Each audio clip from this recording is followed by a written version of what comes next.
Мичев, Стела Добрева, Тони Димитров, Тони Димитров, Дана Ханджиева,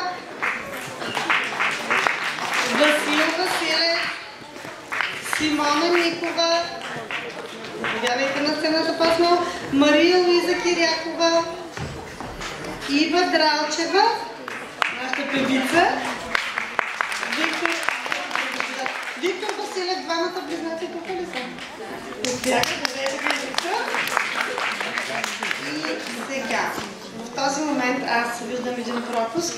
Пропуснах да благодаря на Ива, да ви кажа, аз съм очарована от нейното изпълнение и така наистина се развълнувах, понеже тази песен ми е много любима. Специално искам да...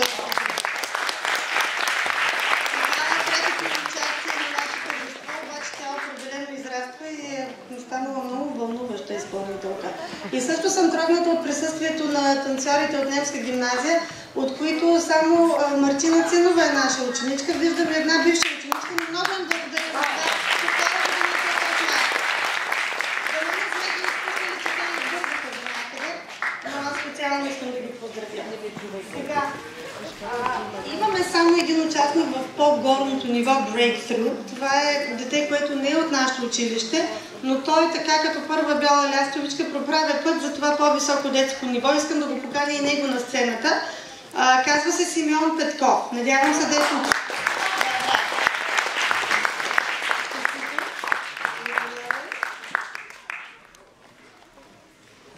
Сега, той по време на изпита се запозна с двама души, тъй като изпита устния не можеше да се проведе, той е под диалогична форма. Те трябва да покажат, че могат да разговарят помежду си, а не да правят някакъв монолог. При децата е така. И затова ние поканихме двама събеседници от нашите ученици и те се справиха блестящо. Ще ги помоля и тримата да излязат напред. Те знаят кои са: Тони Димитров, Ива Дралчева и Симеон Тилдес напред.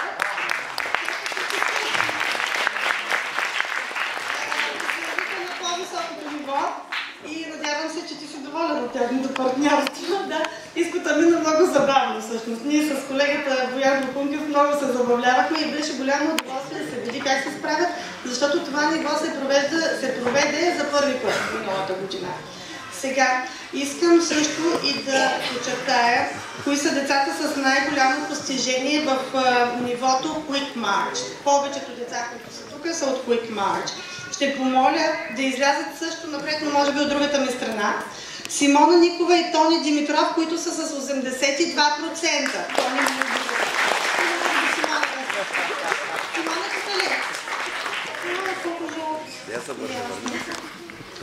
Ами, сега е време да съобщим името на най-големия победител в категория Quick March с 84% Стела Лундава.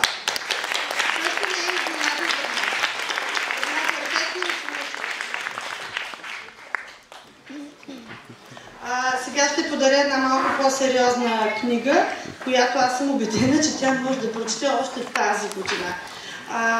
Ако й харесва, мога да я споделя с другите. Удоволствие да я подаря.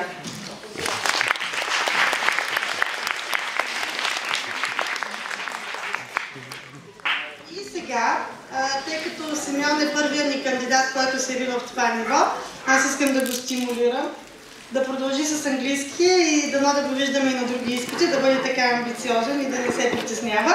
И на него една малко по-сериозна книга The Strange Case of Dr. Jekyll and Mr. Hyde.